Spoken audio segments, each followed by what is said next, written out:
Sabati ya kaunti ya Vihiga. Kutoka shule ya upili ya wavulana ya Misihu. Nikiripotia West TV kutoka jiji kuu la Nairobi. West TV kaunti ya Bungoma. West TV nikiwa mjini Busia. Kwa habari za kimataifa, biashara na michezo, tazama habari za West TV kila siku ya wiki, saa 1 asubuhi, saa 7 mchana na saa 2 jioni. Waelekezi wangu hapa yupo. Tufuatilie live kwa YouTube West TV Live na Facebook West TV.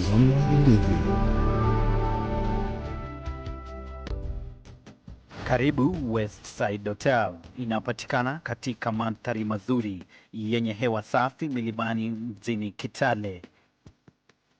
Hoteli ya Westside ina chumba cha mikutano kilicho bora. Unapata kufurahia huduma za bure za wifi, projector na huduma zingine. Kuna vyumba vya kulala vya standard na superior zilizo na mnato na mvuto. Unapata kufurahia vyakula vyetu vilivyo vitamu zaidi. Kuna bustani ya kupendeza. Kwa vinywaji vya aina zote, tembelea jumba la vinywaji kukata kiu, dimbwi la kuogelea na eneo la kuegesha magari. Tupate kwa nambari ya simu 0732993110 au 0719500635. West TV, tazama ilivyo.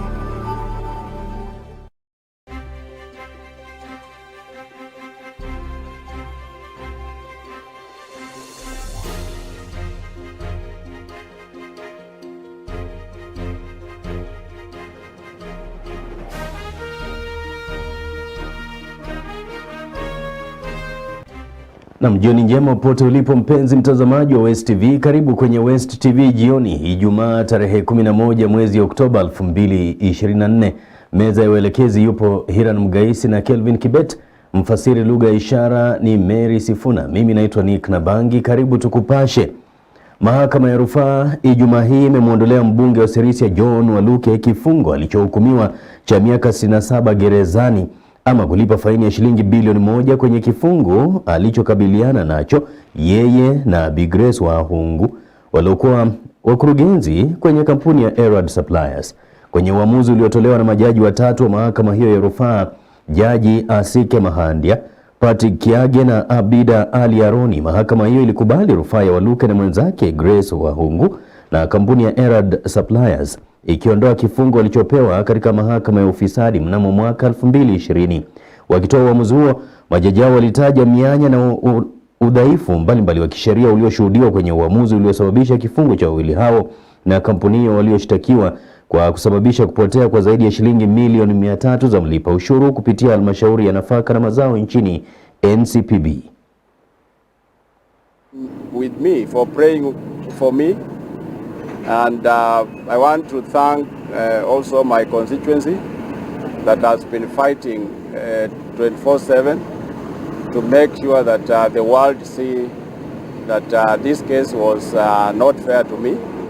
Na kwingineko, mwanaume anayekisiwa kutoka eneo la Virunda, kaunti ya Trans Nzoia, aliuawa na wakazi wenye hamaki usiku wa kuamkia Ijumaa hii katika eneo la Tete, wadi ya Mihu huko Webuye, mwizi ama akishukiwa kuwa mwizi, wengine waliokuwa naye wakifanikiwa kutoweka. Huyu hapa Edwin Saasaka. Kulingana na Ferdinand Barasa ambaye pikipiki yake ililengwa kuporwa, mshukiwa huyo alitaka huduma ya bodaboda, ila alipofikishwa alikokuwa anaenda alimgeuka na kutaka kumuibia, na hivyo basi kumfanya kupiga kamsa iliyoamsha watu waliomkamata, huku akiuawa na watu wenye hamaki nao wenzake wakitoroka. Toa shilingi 100, akasema sasa unipatie 50 bob. Na mimi nikamwambia yenyewe sasa sina 50 bob. Niko tu na shilingi 200 kwa mfuko, 220 kwa mfuko. Nikamwambia yenyewe sina pesa nyingine. Na akasema acha nipigie jamaa fulani anilete change. Na yenyewe akapigia mtu. Sasa mtu mwenye alipigia, huyu jamaa akakuja na pikipiki Honda, akapita ya blue. Na huyu jamaa anajaribu kumsimamisha hivi. Akamwambia tusaidie change bana. Na huyu jamaa fenya alisimama. Akajaribu kutoa change, akatoa 50, akampatia akaweka. Akatoa alafu coin za 40. Huyo jamaa anachukua hizo gold ananiletea. Kutaka kuhesabu hivi, niangalia amenipatia pesa ngapi, na huyu jamaa ananichapa kofi. Sasa venye alinichapa kofi hata narudisha nyingine, na mimi natoka kwa pikipiki sasa, na naanza mbio na naanza kupiga nduru. Mwenyekiti wa huduma wa bodaboda kituo cha Mahesa Kevin Juma anaochukua visa vya uwizi wa pikipiki vimeongezeka eneo hilo, akitaka usalama kuimarishwa. Mimi stage yangu hii imekuwa na uhalifu mwingi sana. Nashua sana parapara ya kuenda Mapenzi Road hapo kuenda Savana hapo hivyo.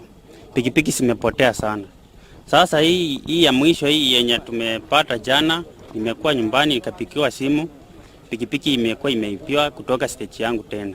Na pikipiki zimeenda sana. Sasa tunaomba serikali mtupatie security. Tukuwe na security enough kwa hii parapara yetu sababu hatuna security ya kutosha. Wamechukua pikipiki mara kadhaa, sinaweza fika pikipiki karibu 10 hivi hapa Mapenzi Road. Kisa hicho kimethibitishwa na chifu wa kata ya Ndivis Chodha Mauyo, aliyewataka wahudumu wa bodaboda na wananchi kwa ujumla kukosa kuchukulia sheria mikononi mwao. So ni jambo ambalo ni la huzuni, kwa sababu serikali inalinda maisha ya watu na mali zao, na mtu iwapo amepatikana na hatia ni ashikwe na apelekwe kotini.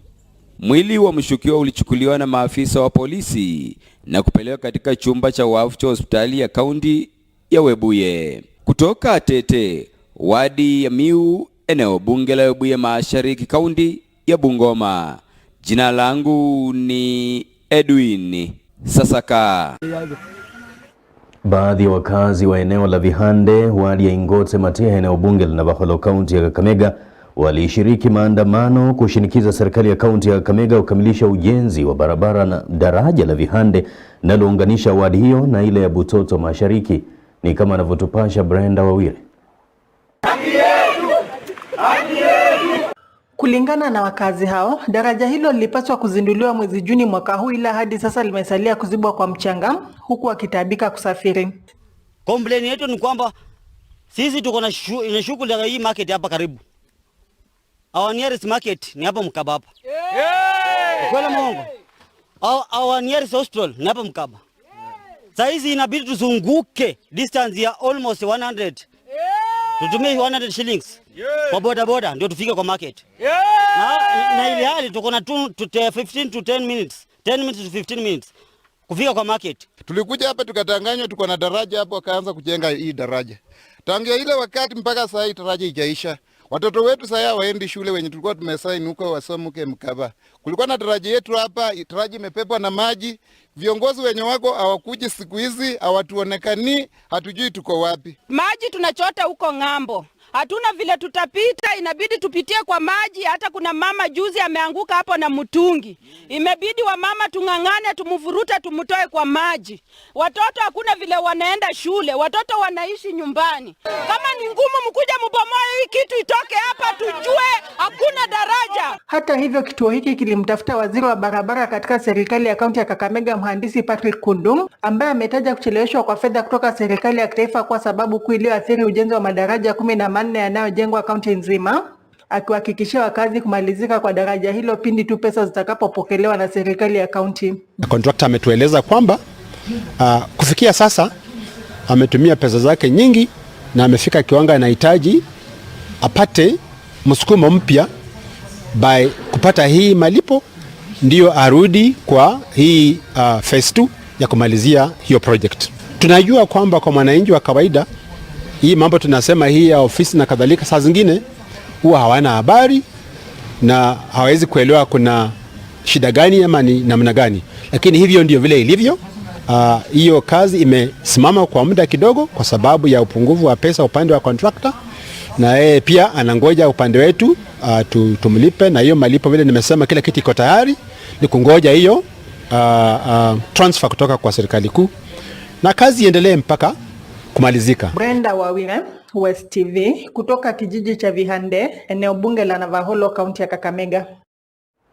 Na muungano wa makanisa nchini umepinga vikali na kuwaonya wabunge dhidi ya njama yoyote ya kutaka kuongeza muhula wa uongozi kutoka miaka 5 hadi 7, wakisema hii inaashiria kwamba ni tamaa ya uongozi bila kujali maslahi ya wananchi.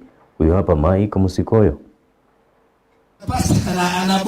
Minong'ono ya kuwepo njama ya kutaka kurefusha muhula wa uongozi hadi miaka 7 tayari imeanza kuibua hisia kali. Mwenyekiti wa muungano wa makanisa nchini Askofu Hudson Deda ametaja hatua hiyo kuwa ya ubinafsi na tamaa ya uongozi, akiwataka viongozi kuzamia masuala yenye umuhimu kwa maisha ya Mkenya. We want to caution MPs who are championing extending the term limits of MPs and elected members in this country. We want to tell you that Kenyans are not with you. We are not with you on that. What we want to hear from you is service delivery. How have you served Kenyans? And what have you done for the 2 years you have been in office? Akiwahutubia wanahabari eneo la Noreke na ubunge la Kiminini baada ya mkutano na wahubiri kutoka kaunti ya Trans Nzoia, Askofu Ndeda anahoji kuwa wataongoza wa Kenya kupinga mswada huo iwapo wabunge watashinikiza kuupasisha. And if you force it on us, we will have an opportunity to respond to you and say enough is enough. The term limits we have for 5 years are more than enough. In fact, what we want to see, maybe if you are reducing it to 3 years, because 5 years are too many. If you think of reducing it to 3 years, we will support you. But increasing to 7 years, that is being insensitive to Kenyans. Ikumbukwe seneta wa Nandi Samson Cherargei aliwasilisha mswada huo kutaka kifungu cha 101, 177 na kile cha 180 kufanyiwa marekebisho. Aidha, viongozi hao wa kidini wameunga mkono kauli ya Rais William Ruto ya kutaka madhehebu kujidhibiti, tofauti na ilivyopendekezwa na seneta wa Tana River Danson Mngatana. Vile kanisa linavyowaombea viongozi wetu, nasi pia we should return the hand by respecting the church and allowing the church to operate in that divine order yenye Mungu amewapa. We will come up with a mechanism on how we can self-regulate without interference from politicians and other people who are against the church. And therefore, President, we appreciate you and we welcome your gesture, and we will begin immediately to work on how we can have a document of self-regulation. Hata hivyo, wanasema ipo haja ya makanisa kushirikiana ili kujikomboa katika sekta mbalimbali. Mike Mskoyo, Westv kutoka wadi ya Hospital, eneo bunge la Kiminini, kaunti ya Trans Nzoia. Na mbunge wa Kabuchai Majimbo Kalasinga amejitokeza kujitenga na hoja iliyowasilishwa bungeni ya kutaka kumng'atua afisini naibu rais Rigathi Gachagua, akisema tofauti iliyopo kati yao na rais inaweza tatuliwa tu na wao binafsi. Huyu hapa Eric Lumbasi. Akizungumza katika eneo bunge lake, Kalasinga amehoji kuwa hakupiga kura ya ndio wala la kwenye mchakato huo, akisema masuala yanayomkumba naibu rais yanaweza kutatuliwa bila kuhusisha bunge. Personally, the reasons why Gachagua is being vilified might be personal reasons. I cannot be part of a team that is going to execute an impeachment over personal issues. I cannot. And that's why when they gave me a chance to vote, I refused to vote. And two, even if I voted 44 votes to 45, the difference was going to be 0. There was no difference. So I stood firm. Out of the 9 MPs of Bungoma, I was the one who said, please, you have given me a chance to vote, but I'm not voting. I did not vote because I didn't want to be part of the vilification or impeachment. And I'm asking the sobriety of Senate. Let the Senate be informed by reason. Because what we do in Parliament, both of our parliaments can be challenged by the courts. The courts are waiting now to interpret every count, legal and everything. Me, I don't sympathize with anybody, but I don't have a reason why I should fight anyone. Mbunge huyo vile vile amekashifu mauaji ya mwanafunzi katika chuo cha kiufundi cha kitaifa cha Bungoma eneo la Sangalo, akisema polisi anayetajwa kuhusika anastahili kufunguliwa mashtaka. They delayed to swing in that institute. If they came in very fast, they would have saved that girl ambaye alipigwa risasi. Also the police overusing the powers of the gun. The gun is for criminals.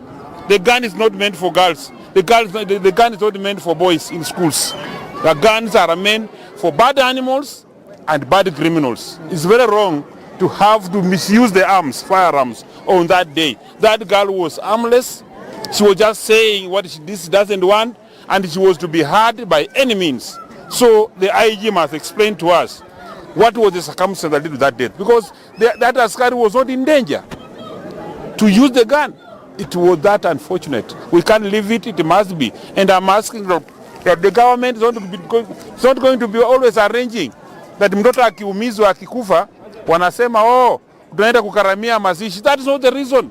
Eric Lumbasi, Westv, wadi ya Luya Bwake, eneo bunge la Kabuchai, kaunti ya Bungoma. Na jaji wa mahakama kuu Lawrence Mugambi sasa amewasilisha kwa jaji mkuu Martha Koome kesi zinazohusu kupinga mchakato wa kung'atuliwa afisini naibu rais Rigathi Gachagua. Jaji mkuu sasa atakuwa na jukumu la kubuni jopo la majaji kusikiza kesi hizo zinazotilia shaka mchakato wa kubanduliwa afisini naibu rais Rigathi Gachagua. Rare occasion that the court should arise to the occasion and serve the public with all this. As courts do not exist to serve the intellectual stimulation of elitists, but to serve the public in matters of great concern to them. And this one is one of those rare occasions that the court should arise to the occasion and serve the public with all the resources that it can possibly summon. In my view, despite stiff opposition by the respondents, it is my considered opinion that these petitions raise weighty constitutional questions that fall under Article 163, B and D2. Hence, I am persuaded to refer them to the Chief Justice for empanelment of a bench. The lead petition shall be petition number E522 of 2024. The rest to be forwarded alongside this file to the Chief Justice are petition number E509 of 2024, E537 of 2024, E528 of 2024, E525 of 2024, and E506 of 2024.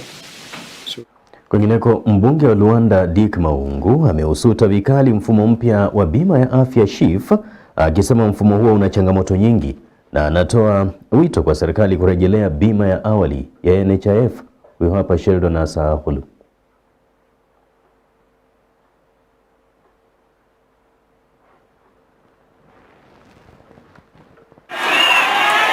Huku mpango mpya wa bima ya afya wa SHIF ukiendelea kuonekana kero kwa waliokuwa wanachama wa NHIF, hususan wanapotafuta matibabu, mpango huo umetakiwa kuondolewa na kurejesha Wakenya kwenye bima ya awali ya NHIF ili kuwaondolea masaibu wagonjwa wanaotaabika kutafuta matibabu.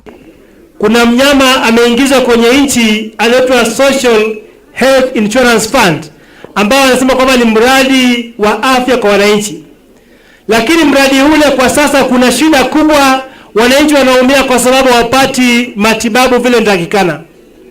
Ningeomba kwamba kabla ya kuingiza SHIF ama Social Health, wacha tuendelee na NHIF tukizidi kufanya mabadiliko ili kuona kwamba kila mtu anapata kuchukuliwa hatua. Mbunge wa Luanda Dick Maungu ni miongoni mwa wabunge wanaotaka mpango huo mpya kuondolewa, akidai uhamisho huo uliharakishwa bila umma kuhamasishwa. Vile ambavyo iko kwa sasa, wagonjwa wengi wanaenda diagnosis ama kufanyiwa mambo ya cancer treatment na mambo mengine vile. Imekuwa ni vigumu kupata tiba kupitia mradi huu wa SHIF. Na pia umekuwa mradi ambao ni ghali sana. Akizungumza katika shule ya msingi ya Siembero alipozindua jengo la gorofa lenye madarasa 6 yaliyojengwa na hazina ya NGCDF eneo bunge la Luanda, mbunge Dick Maungu anahoji kuwa bima ya SHIF ina changamoto nyingi na imewanyima wagonjwa wenye magonjwa sugu kama vile kisukari huduma katika hospitali, hali hii ikiripotiwa kusababisha maafa. Kwa hivyo siku hii nasema kwamba sisi kama Luanda tungali tuko na shida ama tujaielewa ama tu support mradi ule wa Social Health Insurance Fund. Ingekuwa vizuri kwamba sisi wote turudi kwa NHIF unaporekebisha hiyo kitu kinaitwa Social Health. Sina maana mzuri kuona kwamba tumepata matibabu mzuri. Kwa leo hii walimu wanaumia, wananchi wanaumia katika hospitali kwa sababu hiyo kitu kinaitwa SHIF haieleweki vizuri.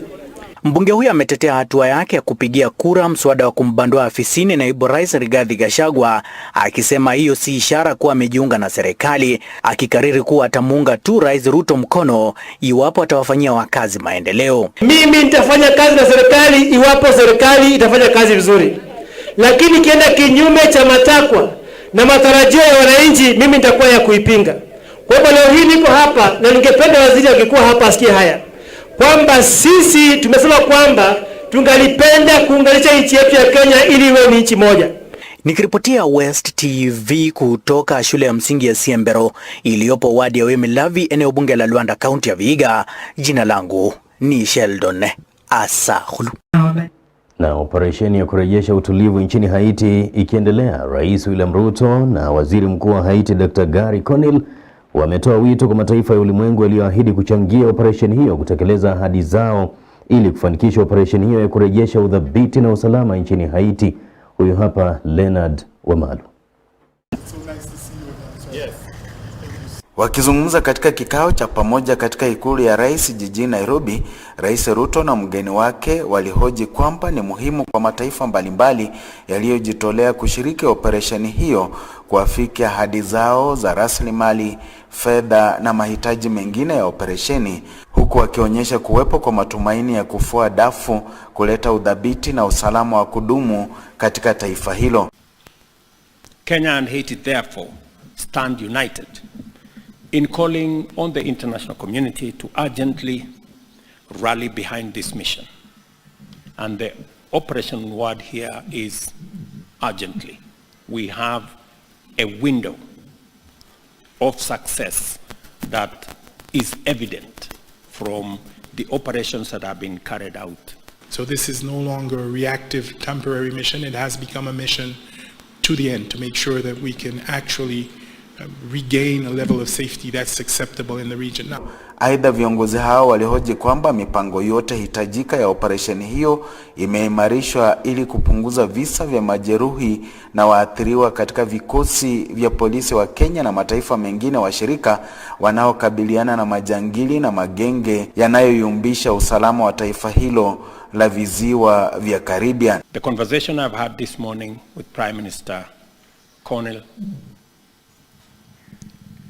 paints a brighter future, because between me and him and our security people, we believe the situation in Haiti is winnable. And we are asking the international community to match their commitment, their pledges, with the necessary action for us to be able to complete the task ahead of us. Everything is being done to make sure that we minimize casualties of both our security men and civilians, even as we deal with the criminals. Hata hivyo, Waziri Mkuu wa Haiti Dr. Gary Conille alionyesha matumaini ya kuafiki udhabiti katika taifa hilo kutokana na operesheni hiyo inayoongozwa na polisi wa Kenya. A ruthless gang murdered and assassinated over 70 people, including men, women and children, northern part of Haiti, which was a senseless crime. And as I said, within hours we were able to not only deploy, but this time we were able to deploy significant numbers by road, which we hadn't been able to do. But second, and even more important, we're able to deploy and stay. Nikiripotia West TV kutoka jiji kuu la Nairobi, naitwa Leonard Wamalu.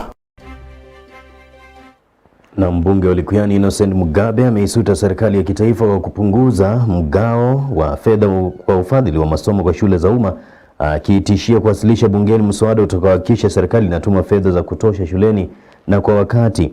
Ameyasema haya katika eneo la Seregea, wadi ya Likuyani, akikosoa hatua ya serikali kupunguza fedha hizo, akihoji imekuwa vigumu kwa walimu wakuu kuendesha shule kutokana na mgao finyu. Vilevile mbunge huyo ameitaka Wizara ya Elimu kuweka mikakati ya kutosha kuboresha miundo msingi katika shule za sekondari msingi zinapojiandaa kuwapokea wanafunzi wa gredi ya 9 mwakani.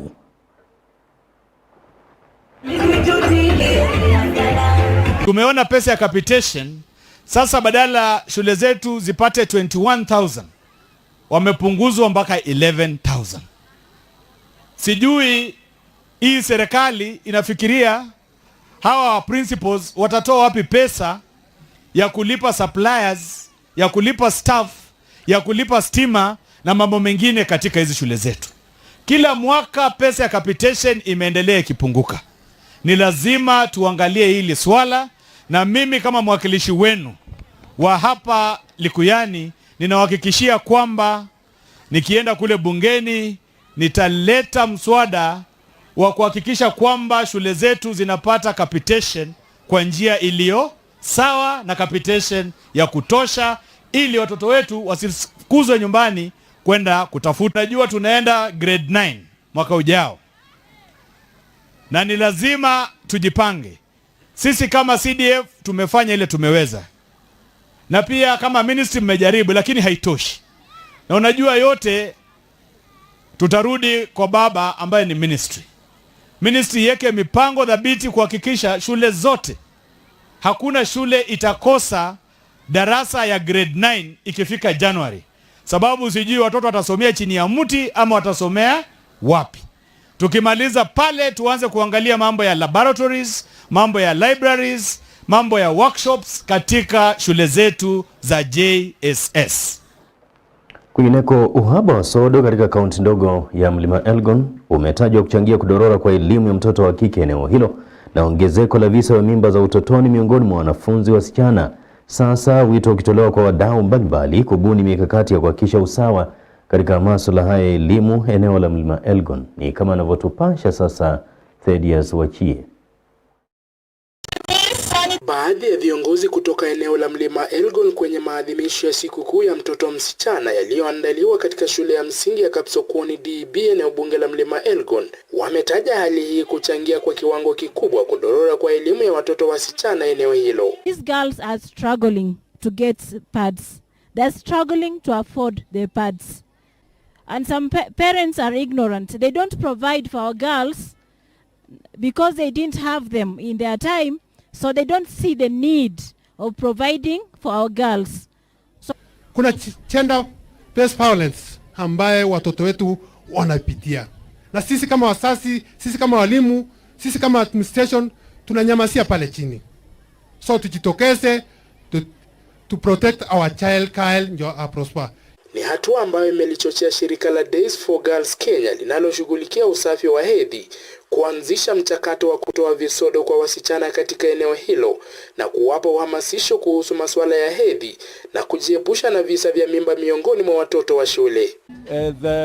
The girls in this region have had a difficult time trying to get their education simply because they are not able to afford sanitary pads.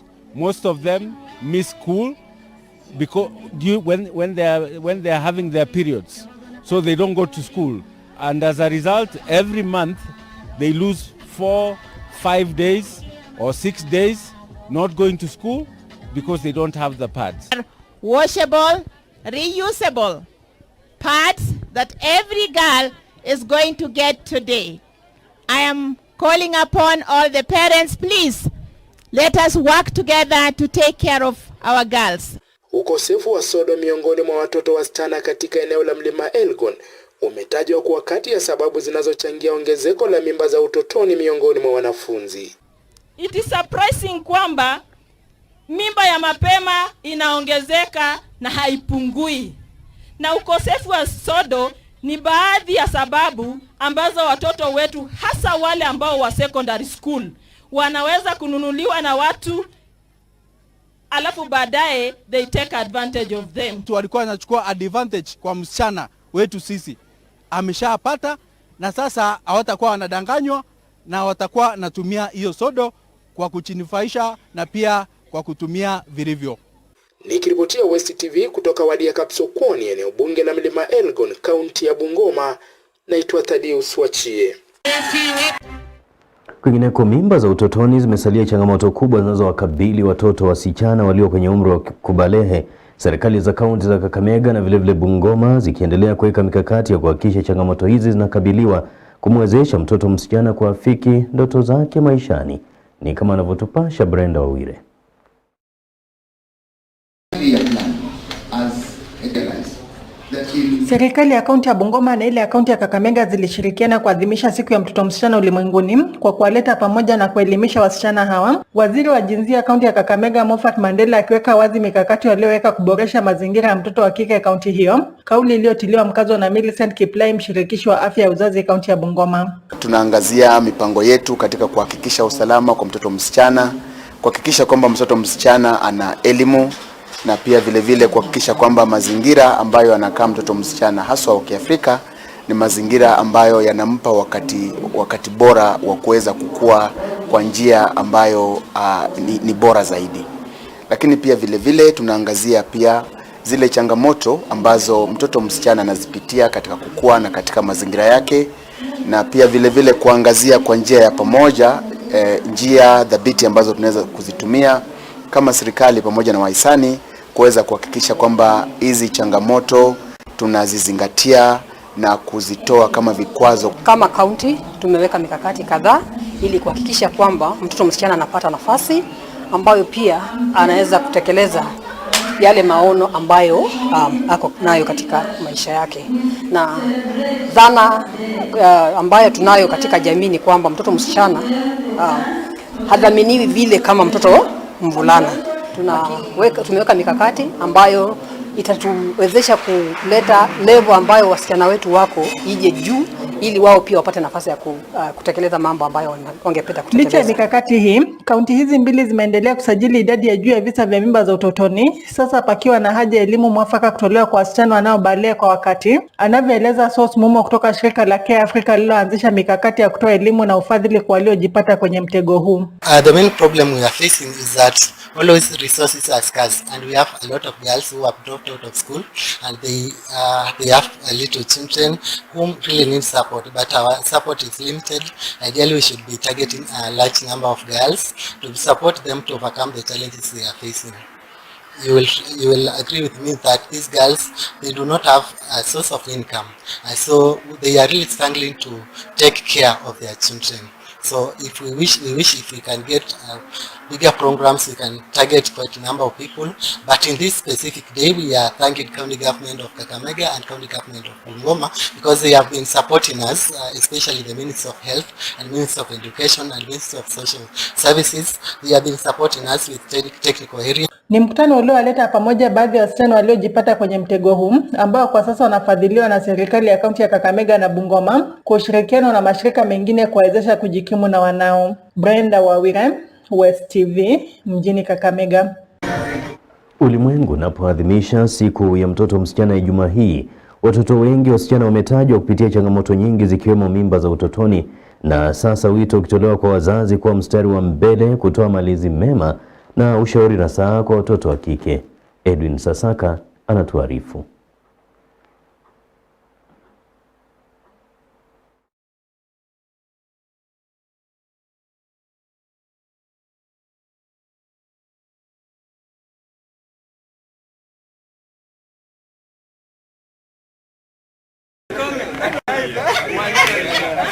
Mashabiki wa vikundi vya West Media wamekuwa mstari wa mbele kushughulikia na kusaidia kulipa karo ya watoto wa wanachama waliolemewa kulipa karo. Na Ijumaa hii viongozi hao walikongamana mjini Webuye kwenye kikundi cha Mlimani West FM Salams Club. Viongozi wa kina mama wa vikundi vya West FM Salams Club kutoka Bungoma Mashariki kiwarai wazazi kuwa angalifu na watoto msichana, kwani mimba za utotoni zinaendelea kuwa changamoto kubwa. Ningeomba wazazi wote wasaidie watoto wetu, haswa mzimo huu ambao nakuja kufunga. Wakae karibu na watoto wetu na tuwasaidie, sababu watoto wasichana watakaposoma watakuwa watu wazuri. Na unajua saa hii mtoto msichana na kijana wote ni sawa tu, hakuna tofauti. Wazazi muangalie wasichana wenu kabisa. Mumonite mtoto wa msichana, maana maisha ya mtoto msichana huwa kwa hatari sana. Kwa hivyo tunapoenda msimu wa Christmas, angalia watoto mahali wanaenda. Aidha, katika hafla hiyo mabadiliko ya uongozi yalifanywa na sasa kupata mwenyekiti mpya wa vikundi hivyo baada ya aliyekuwa mwenyekiti Joseph Siangu kung'atuka mamlakani na kumpisha naibu wake Paul Khaemba kuwa mwenyekiti wa vikundi vya West Media tawi la Bungoma Mashariki. Kwanza tutaanza na admin ambaye ni Paul Haemba, deputy admin Alex Sinino, secretary ambaye ni Henry Kimoi, ni Godfrey Musimbi, then organizing secretary Moses Wanjala, assistant organizing secretary Femina Juma, chair welfare Choi Were, treasurer welfare Sheila Sanya, karani welfare Helen Kitui. Saa hii nimeteuliwa kama admin wa Bungoma East Sub County, na nataka kushukuru Mungu kwamba vikundi vyote vyenye mzali wacha vikundi 22 ninataka kuongeza viwe vikundi 40. Viongozi hao wameahidi kushirikiana huku kutolea kwa wasiokuwa kwenye vikundi kujiunga na vikundi vya West Media ili viwafaidi kutokana na miradi mbalimbali. Ni kiripotia West TV kutoka Milimani, wadi ya Matulo, eneo bunge la Webuye Magharibi, kaunti ya Bungoma. Jina langu ni Edwin Sasaka. Tuangazie taswira ya kimataifa ambapo matokeo ya urais nchini Msumbiji yanatarajiwa kutangazwa kesho Jumamosi, kukiwa na minong'ono kwamba palikuwepo udanganyifu kwenye uchaguzi huo wa urais. Huyu hapa Nixon Simiyu. Kura zinaendelea kuhesabiwa na mamlaka ya kitaifa ya uchaguzi ya Msumbiji, wakati waangalizi na mashirika ya kiraia walipokuwa wakikusanya hesabu sambamba na kujaribu kubaini dalili zinazowezekana za udanganyifu. Nchi hiyo ya kusini mwa Afrika ilipiga kura siku ya Jumatano katika uchaguzi wa kitaifa ambao unatarajiwa kushuhudia chama tawala cha Frelimo kikiongeza miaka 49 madarakani. Frelimo imekuwa ikishtumiwa mara kwa mara kwa wizi wa kura, jambo ambalo imekuwa ikikanusha. Baadhi ya waangalizi walibaini masuala na hesabu ya kura ya awali ambao ulifanyika usiku kucha. You can't go just I'm a electoral observer and I want to see the centralizing of the process in districts and other levels. The electoral management body should invite you to do this. Zaidi ya vituo 200 vya kupigia kura viliwanyima waandishi wa habari pamoja na waangalizi nafasi ya kupata mchakato huo. Tume ya uchaguzi inatarajiwa kutoa matokeo yake ya kwanza ya awali hapo kesho, huku matokeo kamili hayatarajiwi kwa wiki 2 zijazo. Chaguzi zilizopita zimeonyesha kwamba tofauti kubwa kati ya hesabu rasmi na hesabu sawia. Wagombea 4 wanawania kuchukua nafasi ya Rais Filipe Nyusi ambaye amehudumu kwa mihula 2 ya juu zaidi. Frelimo imetangaza Daniel Chapo mwenye umri wa miaka 47, gavana wa zamani na profesa sheria, kuwa yule ambaye atakayepeperusha bendera ya chama hicho. Kwingineko, rais wa zamani wa Marekani Barack Obama amemkashifu Donald Trump kama mtu mwenye mgawanyiko ambaye hajali wa Marekani wakati wa mkutano wa kampeni wa mgombea wa chama cha Democratic Kamala Harris katika jimbo la Pennsylvania. Akizungumza mjini Pittsburgh Alhamisi jana jioni, Obama alisema Marekani hahitaji miaka 4 zaidi ya aliyekuwa Rais Trump katika ikulu ya White House. Just made the stuff up. Everybody knew it wasn't true. When did that become okay? I am here to tell you that is not what real strength is. It never has been. Real strength is about working hard and carrying a heavy load without complaining. Real strength is about taking responsibility for your actions and telling the truth even when it's inconvenient. Real strength is about helping people who need it and standing up for those who can't always stand up for themselves. Tukio hilo liashiria kuonekana kwa Obama kwa mara ya kwanza kwenye kampeni ya Harris, huku kinyang'anyiro cha uchaguzi kinachopamba moto chini ya mwezi mmoja kabla ya kura ya Novemba tarehe 5. Kura za maoni za hivi majuzi zinaonyesha Harris alipambana na Trump na kumshinda katika ikulu ya White House, na matokeo yanaweza kutegemea jinsi wagombeaji wanavyoendelea katika majimbo muhimu kama vile Pennsylvania, Michigan, Arizona na North California. Akiwa rais wa kwanza mweusi wa taifa hilo, muonekano wa Obama kwa Harris unasitiza hali ya kutengeneza historia ya maisha yake ya kisiasa.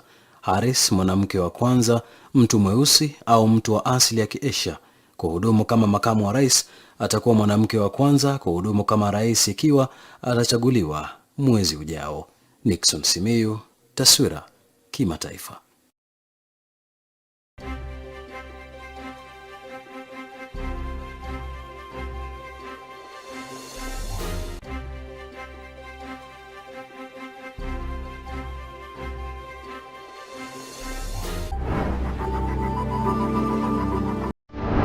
Westv, tazama ilivyo. Karibu Westside Hotel, inapatikana katika mandhari mazuri yenye hewa safi milimani mjini Kitale. Hoteli ya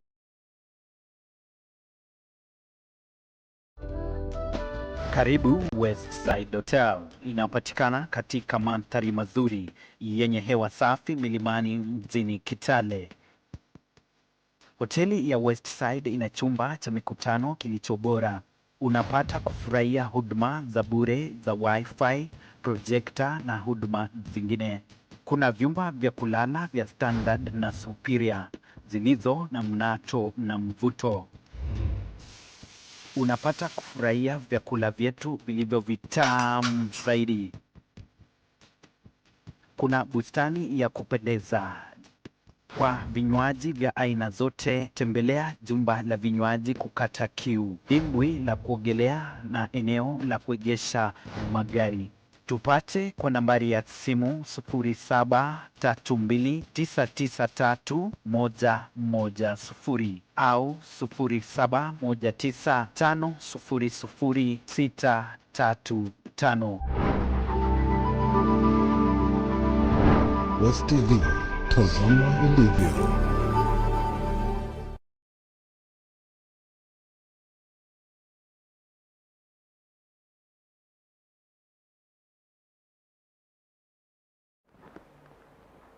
Karibu sasa kwenye kapu la uchumi. Je, mtazamaji, unafahamu ukulima wa uzalishaji wa maguu maarufu maggots? Mwanahabari wetu Jeremy Omondi alitembelea shamba la kuku la Lukaka Farm, kijiji cha Mungatsi, eneo bunge la Nambale, na kubaini kwamba maguu wanaodaiwa kuwa chakula cha mifugo na wenye viwango vya juu vya protini wanafugwa na kulishwa mabaki ya mboga na matunda kutoka sokoni. Huyo hapa Jeremy Omondi. Hii ni moja kati ya nyumba mnamofugwa kuku kwenye shamba la Lukaka Farm hapa Mungatsi, eneo bunge la Nambale, ambapo kuna kuku zaidi ya 10,000 wa kutaga mayai. Kulingana na mmiliki Evans Jacobam, kwa siku moja zaidi ya kreti 300 za mayai hukusanywa hapa. Kutokana na wingi wa kuku hapa, mabuu yani maggots walianza kukuzwa. So it's always 10 grams of eggs. Wadudu hawa wanategemea taka kutoka sokoni kama lishe lao.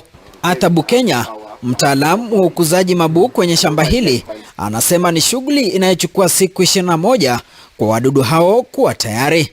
The stage is always 3 to 4 weeks, which is over a month or 21 days. So it's always 3 to 4 weeks, according to the way you are feeding your larvae. To get the protein source, it's always 2 weeks. 2 weeks you have mature larvae, which you can feed your animals. Shamba hili linategemea taka kutoka masoko mbalimbali katika kaunti ya Busia, na kwa juma moja zaidi ya nusu tani ya mabuu huvunwa hapa. Kwa mujibu wa Arthur, changamoto yao kubwa ni kupata taka ya kutosha, kwani inayopatikana kutoka masoko mengi hapa Busia haitoshelezi mahitaji yake. So 10 grams give you 1 kilogram of baby larvae. We produce over half a ton of dried larvae, and these dried larvae are raised from organic waste. By organic waste, we collect market waste from the markets. We crush them using our machines into a paste which is fed onto by our larvae. Kwenye shamba hili, mabuu yanayokuzwa ni aina ya nzi inayojulikana kwa kimombo kama black soldier fly, ambayo kisayansi ina asilimia 60 ya protini inayohitajika na wanyama kama kuku, nguruwe na samaki. Aidha, mabaki ya chakula cha mabuu hayo baada ya kuvunwa huwa mbolea asili yenye viwango vya juu vya virutubishi. In this way, we are cutting costs of the protein feeds we would have used in our animal feeds or the birds feeds at our farm. And in other words, we are reducing on the organic waste in our environment. So at the end of the day, we shall be having a protein source for our animal feeds and also a fertilizer for our gardens. Kwa sasa Lukaka Farm inalenga kupanua uzalishaji wa mabuu na pia kuanzisha shamba kama hili katika eneo bunge la Butula. A farmer who is looking out on starting onto the black soldier fly, this is a green light for you. You could go for black soldier fly farming because you will save a lot on the protein feeds you would have bought at your farm. Nikiripoti nikiwa katika shamba la Lukaka Farm hapa Mungati, eneo bunge la Nambale, kaunti ya Busia, naitwa Jeremy Omondi. Na serikali ya kaunti ya Trans Nzoia inaendeleza mikakati ya kupiga jeki kilimo ili kuhakikisha kiwango cha uzalishaji wa zao la mahindi unaongezeka maradufu. Mike Musikoyo na taarifa hii. Akizungumza kwenye ufunguzi rasmi wa maonyesho ya kilimo mjini Kitale, naibu gavana wa kaunti ya Trans Nzoia Philomena Kapkori amehoji kuwa serikali ya kaunti imejizatiti kuhakikisha wakulima wanapata mbegu bora ya bure na hata kuongeza idadi ya maafisa wa kilimo nyanjani. Tuna objective ya kusupport farmers, na the last few years na juzi tumeongezea for example tumeongezea dryers 2. Sasa tuko na 4 dryers. Some of the equipment that tumeongezea ili farmers waweze kuitumia. Tumeweza pia kupeana mbegu ya mahindi ili kusupport farmers kwa ile project yetu inaitwa Fukuza Njaa. Tumeweza support farmers pia mambo ya capacity building, tumeongeza extension farmers na tumefanya mengi ili tuweze kusaidia na kusupport farmers. Kulingana na kiongozi huyo, mikakati hiyo inalenga kuimarisha uzalishaji na kuhakikisha usalama wa chakula, huku akiwataka wakulima pia kukumbatia kilimo mseto. Sisi kama county tunataka kuona kwamba Trans Nzoia iwe kweli ni food basket. Sio kwa jina tu, lakini hiyo ile tuweze kuongeza productivity. Na pia tunasema farmers wanaweza diversify. Tuko sahi na kahawa ambayo watu wengi sana wanaanza kukuza. Tuko pia na macadamia, tuko na pyrethrum. Na ukiangalia hata quality ya pyrethrum ambayo inapandwa hapa Trans Nzoia iko juu sana. Kwa upande wake, mwenyekiti wa bodi ya kampuni ya kuzalisha mbegu ya Kenya Seed Purity Ngirishi amekariri kuwa wanashirikiana na wanafunzi katika mafunzo ya kuwafanya kuenzi kilimo. We are working with 4K clubs in many schools in different parts of the country, across the regions, in Central, Eastern and Nyanza, and even here in the Rift. We are working with 4K clubs to make sure that we are sensitizing the young children, and also we are trying to show that being a farmer does not mean you must be poor. So kama in Kenya Seed tumekuwa tuko na different what is it called, conferences and meetings, even we sensitize even the youth. Aidha, mwenyekiti huyo wa bodi ya Kenya Seed amewahakikishia wakulima kuwa msimu ujao wa upanzi hawatashuhudia changamoto ya upungufu wa mbegu ilivyokuwa msimu uliopita. So I can assure Kenyans that we shall be ready, we are ready for them. Na hata saa hii short rain season, we are also providing seed for them. So as Kenya Seed also we've endeavored outside the country where we have our subsidiaries to tell them that they must do their own seed multiplication so that they don't have to come back to our country. Mike Muskoyo, Westv kutoka wadi ya Hospital, eneo bunge la Kiminin, kaunti ya Trans Nzoia.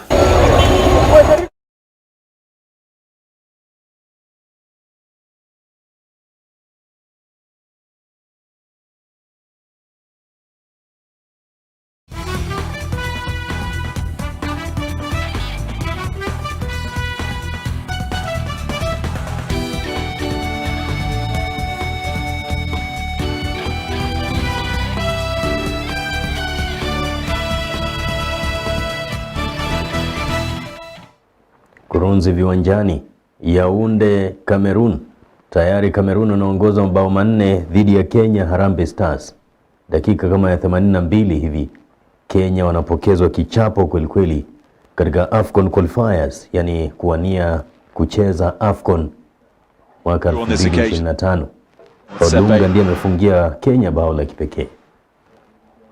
Back to Kenya in a couple of